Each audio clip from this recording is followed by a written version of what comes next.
नमस्कार। अक्षयवट में आप सभी का फिर से एक बार स्वागत है। हम सब कुछ बदल सकते हैं, पर अपने पूर्वज नहीं। जिस परिवार में बड़े बुजुर्गों का सम्मान एकदम नहीं होता, वहाँ सुख, समृद्धि और स्वाभिमान नहीं होता। हमारे बड़े बुजुर्ग हमारे स्वाभिमान हैं, हमारे धरोहर हैं। तो चलिए आज के इस अंक में होते कुछ ऐसे वरिष्ठ जनों से रूबरू। छत छत नहीं रहती, दहलीज नहीं रहती, दीवारों अंदर नहीं रहता। घर में बुजुर्ग ना हो तो घर घर नहीं रहता। वृद्धजन अक्षय वट के समान है। उनकी छाया में रहने वाले लोग धूप, आंधी एवं अन्य विपत्तियों से बचे रहते हैं। वृद्धजनों के अनुभवों का लाभ समाज को उठाना चाहिए। बचपन में ही मेरी माँ का देहांत हो गया था, तो मेरी दादी ने ही मेरे को पालन पोषण किया और उनकी छत्र छाया में ही मेरा जीवन बीता।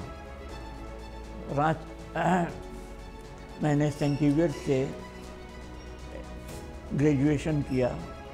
उसके बाद मैं सर्विस में बिरला ग्रुप में 1967 से लेकर के 1993 तक रहा। 7 साल इलाहाबाद भी रहा, पूना भी रहा। तो इलाहाबाद का मेरा एक्सपीरियंस बहुत ही अच्छा है। वहाँ भी हम मॉर्निंग वॉक, जैसे रोज़ हम मॉर्निंग वॉक मेरा नियम था। कलकत्ता, इलाहाबाद, जहाँ जहाँ पूना, जहाँ जहाँ रहा, मॉर्निंग वॉक जरूर करता था। पिछली पीढ़ी से प्राप्त बहुमूल्य चीज जिनको वर्तमान पीढ़ी भविष्य के लिए सहेज कर रखती है, धरोहर मानी जाती है। भारतीय समाज बुजुर्गों को भी धरोहर मानता आया है और उनको पर्याप्त मात्रा में सम्मान देता है। वरिष्ठ नागरिक हमारे परिवार, समाज, राष्ट्र, मानव, सभ्यता और संस्कृति के संरक्षक होते हैं। वह अनुभव के कोश होते हैं जिनमें पिछली समस्त पीढ़ी का अद्भुत ज्ञान संरक्षित रहता है। उन्हीं के माध्यम से हम भाषा, संस्कार, ज्ञान, विज्ञान आदि सीखते हैं। वह बुजुर्ग ही होते हैं जो नन्हे नन्हे बच्चों की उंगलियां थामकर बिना झल्लाए उनके बेसिर पैर के सवालों का सहजता से उत्तर देते हैं, उनको सिखाते हैं, उनकी समझ विकसित करते हैं। मैं लास्ट 30 ईयर्स से यहाँ मोराबादी में घूम रहा हूँ। मेरे को खूब अच्छा लगता है मोराबादी और मैं कंटिन्यूस घूम रहा हूँ और लोगों को भी इंस्पायर करता हूँ घूमने के लिए। और मेरा अनुभव है कि मेरे पेरेंट्स से मैंने सीखा कि खूब मेहनत करना चाहिए और मेरे बच्चों को भी मैं बताता हूँ खूब मॉर्निंग वॉक करो, खूब मेहनत करो। एक बात मेरी माँ बोलती थी, तुम कितना भी बड़ा हो जाओ तो कभी भी एगो चींटी को भी कभी पैर से नहीं मसलना। ये मैं आज भी याद रखता हूँ कि जब कभी भी आक्रोश में आता हूँ तो मेरे को ध्यान में आता है कि चींटी पर भी पैर नहीं रखना चाहिए, लगना चाहिए। मेरा एक शिक्षा ये काम आता है। वरिष्ठ नागरिकों के प्रति कुछ लोगों की शिकायत है कि वे रोकते टोकते बहुत हैं, लेकिन आम धारणा यही है कि जिस परिवार में बुजुर्ग नहीं होते उस घर में रौनक नहीं होती, खुशियां वहां से चली जाती हैं। बुजुर्ग परिवार के मार्गदर्शक की तरह होते हैं। प्रतिकूल से प्रतिकूल परिस्थिति में भी वे संयमित रहने का गुर सिखाते हैं। यह भी वजह है कि हम उन्हें श्रद्धा के रूप में देखते हैं। उनका सम्मान करना प्रत्येक व्यक्ति का फर्ज है। 36 वर्षों से हम लोग लगातार मोराबादी मैदान में घूम रहे हैं। मैं एक संयुक्त परिवार से बिलोंग करता हूं, जहां दादा दादी, नाना नानी का असीम प्यार हम लोग को मिला। संयुक्त परिवार की परिकल्पना अब धीरे धीरे डिसअपीयर हो रही है। जो कल्चर अभी चल रहा है, लोग स्वयं अपने लिए जी रहे हैं, जबकि सामाजिक जीवन जीने के लिए आपको संयुक्त परिवार में होना आवश्यक है। संयुक्त परिवार में रहने से आप अपने परिवार का व्यापार और समाज को निश्चित रूप से कुछ न कुछ दे सकते हैं। वर्तमान में मैं रांची गौशाला का सचिव हूँ। हमारे गौशाला की 2 शाखाएं हैं और एक मेन ब्रांच है। 1035 गौवंश है। ये समाज का बहुत बड़ा काम है। हम लोग को करने में बहुत आनंद आता है। मुझे मेरी दादी का बहुत बहुत बहुत प्यार मिला। मेरे दादा थोड़ा पहले एक्सपायर कर गए थे, लेकिन परिवार की संयुक्त परिवार की कल्पना ज़रूर आज के बच्चों को सिखानी चाहिए। आज की पीढ़ी वेस्टर्न कल्चर की ओर जा रही है, जो कि कहीं भी उचित नहीं है। उन्हें ये नहीं पता है कि मेरा मौसा कौन है, मेरा फूफा कौन है। वो इस कल्चर में आ गए कि अपना फ्रेंड सर्कल और अपना एंजॉयमेंट। व्यापार के क्षेत्र में वो बहुत कुछ कर रहे हैं, पर सामाजिक क्षेत्र में उनका कंट्रीब्यूशन नहीं के बराबर है। ये बहुत ही चिंतनीय विषय है। वृद्धावस्था एक ना एक दिन सभी की आती है, इसलिए हम हमारे माता पिता की अच्छी सेवा करेंगे तो हमारी संतानें भी ऐसा ही व्यवहार हमारे साथ करेंगे।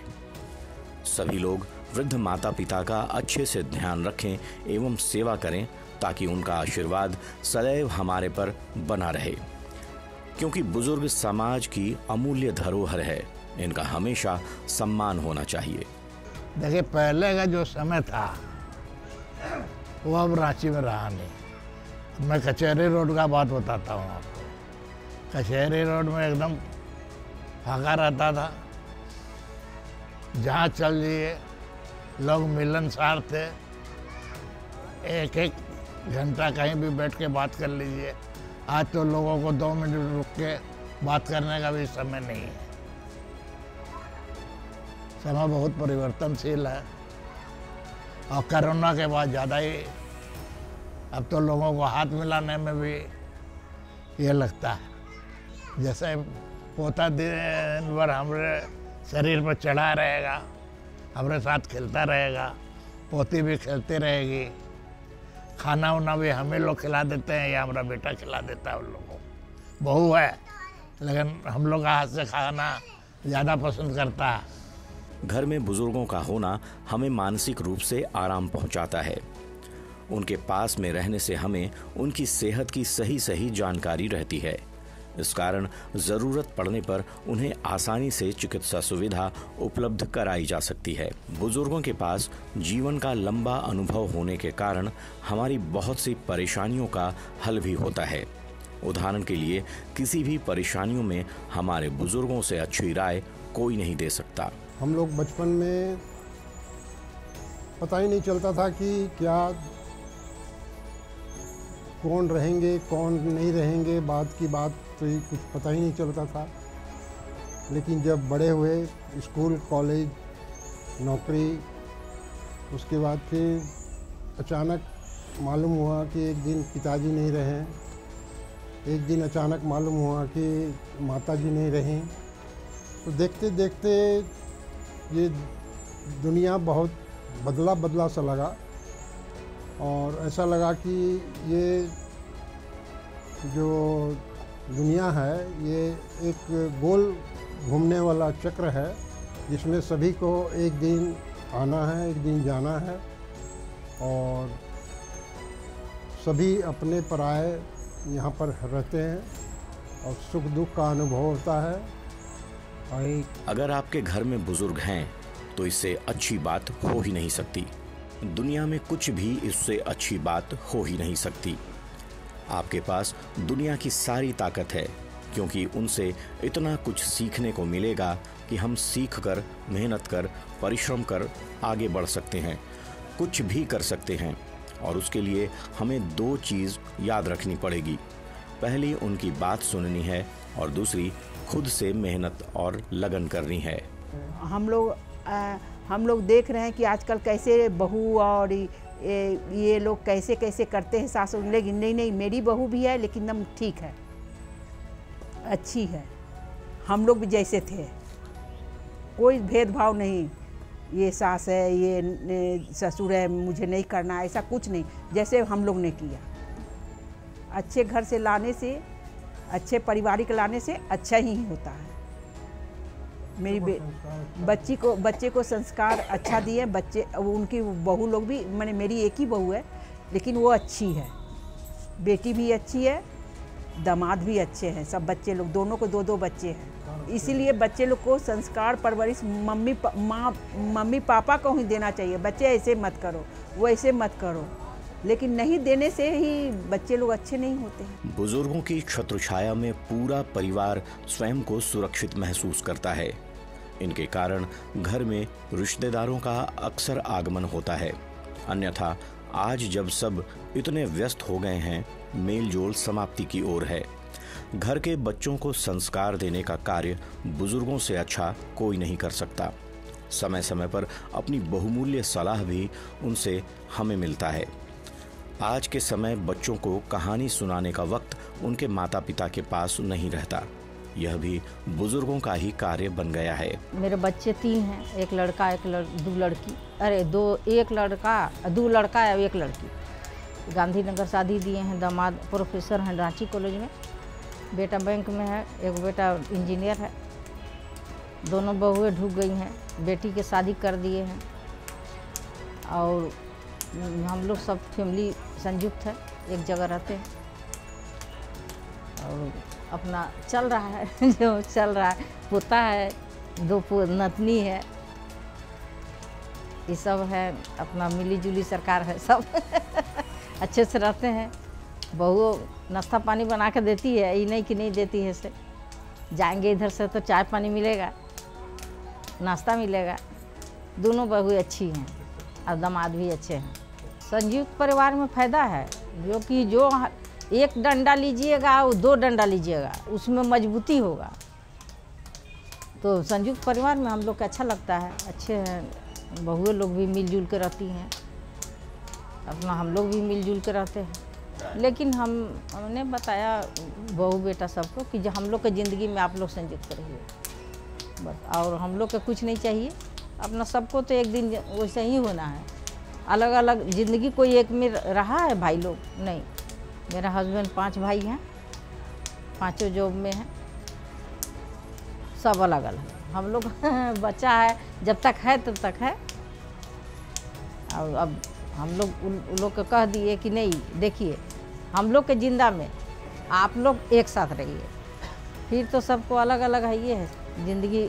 ऐसा ही बनते आ रहा है शुरू से।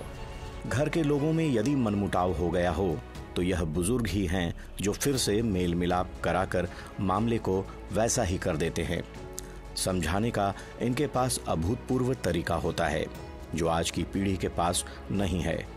उनके रहते घर की सुरक्षा की चिंता नहीं करनी पड़ती।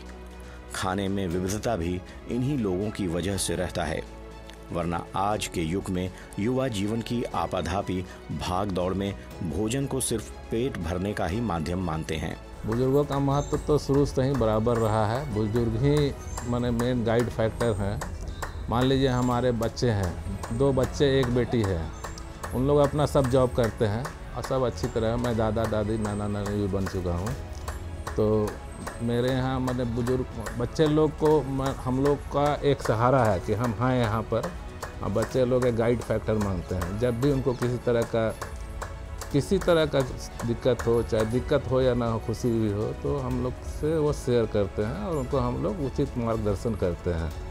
और बुजुर्गों का बहुत ही महत्व है। इस मैंने आज नहीं, हम लोग भी जब छोटे थे तो बुजुर्ग माता पिता से बराबर एक गाइडिंग फैक्टर रखते थे। कुछ भी होने से हम लोग उनको बताते थे कि ये आज ये हुआ, क्या करना है। तो उनका गाइड, वो जो बोलते थे उसको हम लोग अल्टीमेट मानते थे कि ये जो भी बोल रहे हैं सही बोल रहे हैं। दूसरा चीज़ है, कोई भी माता या पिता अपने बच्चे के बारे में बराबर ही अच्छा और एक सटीक सॉल्यूशन देता है। इसीलिए बुजुर्ग का महत्व तो बहुत ही है। आजकल बुजुर्गों की संख्या भी बढ़ गई है, तो बहुत से बुजुर्ग तो आजकल यहाँ रहते हैं, जैसे कि एडल्ट होम जो है। बहुत से लेडीज लोग को ओल्ड एज में काफ़ी प्रॉब्लम होता है। तो मैंने तो ये शुरू किया है कि जो भी बुजुर्ग हैं, जिनको भी मेडिकल की आवश्यकता हो, क्या कि लेडीज़ को जनरली जैसे हस्बैंड के डेथ के बाद लेडीज लोग बहुत ही असहारा हो जाते हैं। इसलिए रांची हम देख रहे हैं कि बहुत से लोग असहाय हैं। तो मैं उनका अभी हाल फिलहाल में एक मेरा फ्रेंड है, उसका फ्रैक्चर हो गया था। तो 2 महीना मैंने उसे गंगा मेडिकल हॉस्पिटल कैम्बटूर में जाकर इलाज करवाया। जबकि कोई अपना काम धाम छोड़ के जो भी काम है, क्योंकि आजकल एक दूसरे को बाहर में जैसे वहाँ लैंग्वेज भी प्रॉब्लम था, वहाँ पर आप इंग्लिश बोलें या तमिल बोलें, तो उन लोग को इंग्लिश नहीं जानते थे, तो उन लोगों के साथ मैंने 2 महीना बिताया। आजकल देखा जा रहा है कि संयुक्त परिवार का विखंडन हो गया है। संयुक्त परिवार शब्द ही अपने आप में एक विशेषता के लिए है। संयुक्त परिवार का मुखिया घर का सबसे बड़ा सदस्य होता था, जो उम्र में सबसे अधिक होता था। जैसे घर में यदि 98 साल का व्यक्ति जीवित है तो 75 साल वाले सदस्य भी उनका अनुसरण करते थे। पूरे परिवार के रीति रिवाज पीढ़ी दर पीढ़ी चलते रहते थे। कुछ नियम बड़े बुजुर्ग मिलकर भी बना देते थे। जब किसी बात पर विवाद होता था तो बुजुर्ग का निर्णय सर्वमान्य होता था। तब एक बड़े से आंगन में सभी नाती पोते खेलते थे, मगर एक जगह किचन होता था। आंगन के आसपास कमरे होते थे। इसके अलावा महिला सदस्यों के लिए घर के अंदर ही पक्का स्नानागार होता था। हाँ, हमारे 2 बच्चे हैं, दोनों, एक तो विदेश में रहता है और एक रहता है मेरे साथ में। वो चार्टर्ड अकाउंटेंट है, हम भी चार्टर्ड अकाउंटेंट है। अभी रिटायरमेंट के बाद हम प्रैक्टिस करते हैं, तो मेरा छोटा बेटा मेरे साथ प्रैक्टिस करता है। पारिवारिक जिंदगी हम लोग का खुशहाल ही है। सभी दोनों बच्चे, वो भी बहुत केयर लेता है। बड़ा भी हमेशा फ़ोन से, या बड़ी बहू है मेरी, फ़ोन से बातचीत करती है रोज़। और मेरा एक पोता है। ऐसे हम लोग का, हमारी मिसेज गुजर गई कोरोना पीरियड में, तो उसकी एक कमी महसूस होती है हमें। फर्क है, हम लोग जब थे, हम लोग तो दादाजी थे तो उस हम लोग गांव में ही रहते थे, तो गांव में उतनी फैसिलिटीज़ नहीं थी। फिर भी हम लोग अपने दादाजी का बहुत केयर लेते थे। जब भी बीमार पड़ते थे हम लोग रांची लाते थे, इलाज कराते थे। और अब मेरा तो पोता अभी 3 साल का है, तो फिर भी जब आता है तो बहुत अच्छा लगता है। हाँ, वो जब भी वो काम करता है और जब भी कहीं पे उसको प्रॉब्लम आती है तो हमसे डिस्कस करता है।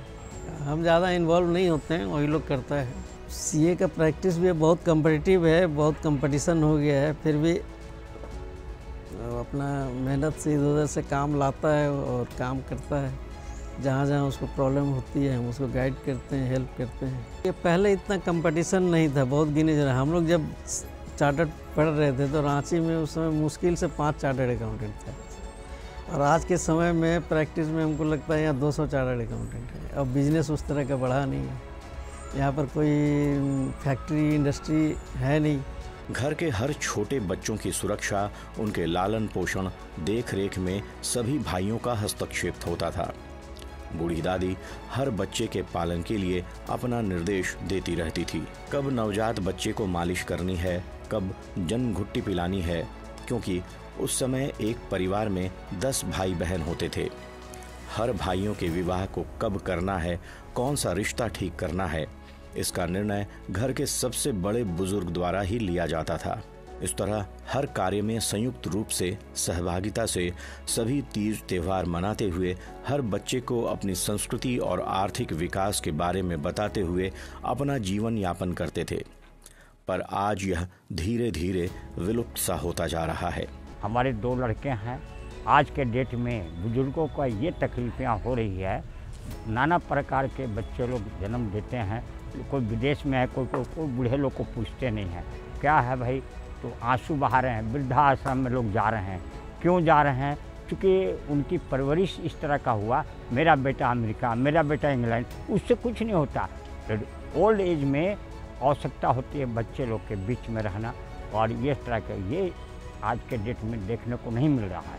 हर व्यक्ति त्राही है, कोई बोलते हैं कोई नहीं बोलते हैं, लेकिन वास्तव में यही स्थिति हर जगह हो रही है। आप जाएंगे देखेंगे वृद्धाश्रम में एक आदमी आंसू बहा रहे हैं, मेरा बेटा कब आएगा, तरस रहे हैं, लेकिन उनकी इच्छा पूर्ति नहीं हो रही है। लड़का नहीं आते हैं, मर जाते हैं इस तरह से। बड़े यही सब तो देख रहे हैं समाज में, ये क्या हो गया समझ में नहीं आता है। एकल परिवार की धारणा ने सामाजिकता को बुरी तरह से नुकसान किया है। इसको इस तरह से भी समझ सकते हैं। आज जब हम अपने बचपन के बारे में सोचते हैं तो एक भरा पूरा परिवार नजर आता है, जिसमें दादा दादी, चाचा चाची, उनके बच्चे, हमारे भाई बहन। शाम का समय होता था और सभी लोग इकट्ठे आंगन में खाट बिछाकर बैठ जाते थे। फिर दौर शुरू होता था कहानियों किस्सों का, रोचकता से भरा हुआ। अपनी अच्छी बुरी सीख देता हुआ, पर आज शहरी माहौल में गांव कहीं गुम हो गया है। पता नहीं कहां चला गया है। आज के बच्चे स्मार्टफोन में घुसे रहते हैं क्योंकि माँ बाप को समय नहीं है। दादा दादी हैं तो भी गांव में। आज के डेट में बुजुर्गों का इज्जत पहले जो था, एक श्रवण कुमार थे जो माता पिता के लिए क्या क्या नहीं किए, लेकिन आज का डेट में क्या है, लड़के लोग श्रवण कुमार नहीं बन रहे हैं। वो सब खाली मनी के पीछे, और पत्नी जहाँ हुआ शादी उसके बाद भूल जाते हैं माता पिता को। माता पिता कहाँ है क्या है कोई मतलब नहीं है। कुछ लोग को ऐसे देखेंगे जिसका एक ही बेटा है, वो भी नहीं पूछ रहा, वो भी माने माता पिता को नहीं पूछ रहे, शादी हुआ अपना चल दिया। वो कैसे हैं, कैसे जी रहे हैं, कैसे मर रहे हैं, उसकी कोई चिंता नहीं है। लेकिन ये बहुत गलत हो रहा है, ये परंपरा बहुत ही गलत है। दरअसल समाज में अपनी हैसियत बड़ी दिखाने की चाहत में कुछ लोगों को अपने ही परिवार के बुजुर्ग मार्ग की बड़ी रुकावट लगते हैं। ऐसे लोगों को सामाजिक तौर पर अपनी खुशियों में बुजुर्गों को शामिल करना शान के खिलाफ लगता है।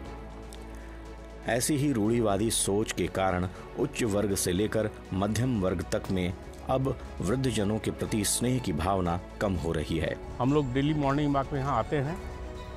पहले हम लोग तो बचपन में जब रहते थे तो हम लोग मॉर्निंग वॉक क्या होता है नहीं जानते थे, लेकिन बचपन उठा, सवेरे उठा आदमी और निकल जाता था मैदान खेलने के लिए।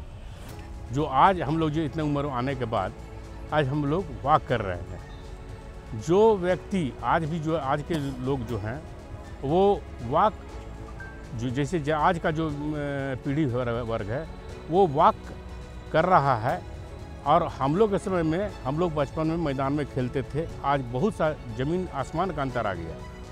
आज पहले हम लोग क्या करना नहीं करना कोई विचार नहीं करते थे, लेकिन आज के लोग हैं बच्चे जहाँ हुए क्या करना है वो अब पहले ही समझ जाते हैं। तो आज बहुत चेंजिंग है।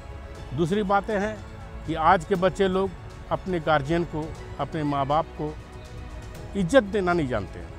उनको सम्मान दीजिए, चूँकि आप जो कुछ हो उन्हीं के बदौलत हो। कहा भी गया है शास्त्रों में कि माँ बाप और गुरु इसका जगह कोई नहीं ले सकता है। यदि आप भगवान को मानते हैं या ऊपर वाले को मानते हैं तो वो भी आपको माँ बाप ही बताते हैं, गुरु ही बताते हैं। इसीलिए उनका सम्मान करना सीखिए। वृद्धा आश्रम की बढ़ती संख्या का सबसे पहला और प्रमुख कारण लोगों की बदलती जीवन शैली है। अतीत में परिवार संयुक्त परिवार में रहते थे, जहां बुजुर्गों का सम्मान किया जाता था और उनके बच्चे और पोते पोतियां उनकी देखभाल करते थे। हालांकि एकल परिवार की शुरुआत के साथ बुजुर्गों को अक्सर अपनी सुरक्षा के लिए अकेला छोड़ दिया जाता है। बच्चे बेहतर नौकरी के अवसर के लिए दूर चले जाते हैं और बुजुर्ग पीछे रह जाते हैं। अकेलापन और उपेक्षा महसूस करते हैं। तब ऐसे में उन्हें लगता है कि उनकी सेवा वृद्धा आश्रम में ही हो सकती है। इलाहाबाद में तो विशेष कर बड़े अच्छे अच्छे लोग, जब चंद्रशेखर आज़ाद पार्क में हम लोग घूमते थे तो महादेवी जी और इनके बच्चन जी वगैरह भी जो है वहाँ घूमने आते थे। बड़ा उनके साथ में बड़ा ये रहता था। और उसके बाद इलाहाबाद से फिर मैं कलकत्ता शिफ्ट हो गया और 1994 से मैं फिर रांची में ही जो है अपना व्यापार जो है शेयर की जानकारी रांची में देने वाला सर्वप्रथम व्यक्ति मैं ही हूँ। मैं ही यहाँ कलकत्ता से आता था और लोगों का शेयर में एप्लीकेशन ले जाते थे, जमा देते थे। उस समय तो इतना ये ज़्यादा नहीं था कि ऑटोमेशन था ही नहीं। और अभी भी अब मैं रिटायर्ड हूँ। मेरा बेटा जो है वो डीएवी स्कूल्स वगैरह को देखता है, आर्या ग्रुप का। और मेरे पोते हैं, 2 पोते हैं। एक पोता यूपीएससी की तैयारी कर रहा है आईआईटी करने के बाद, दूसरा कलकत्ता में ग्रेजुएशन और सीए इंटर कर लिया है। लाइफ बहुत अच्छी तरह से व्यतीत हो रही है।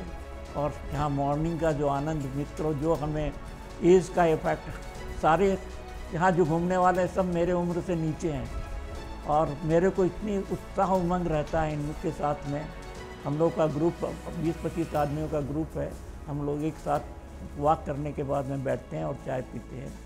वैसे तो वरिष्ठ जनों का सम्मान हर दिन हर पल हमारे मन में होना चाहिए, लेकिन उनके प्रति मन में छिपे इस सम्मान को व्यक्त करने के लिए और बुजुर्गों के प्रति चिंतन की आवश्यकता के लिए औपचारिक तौर पर भी एक दिन निश्चित किया गया है। इसलिए प्रतिवर्ष 1 अक्टूबर के दिन अंतर्राष्ट्रीय बुजुर्ग दिवस के रूप में मनाया जाता है।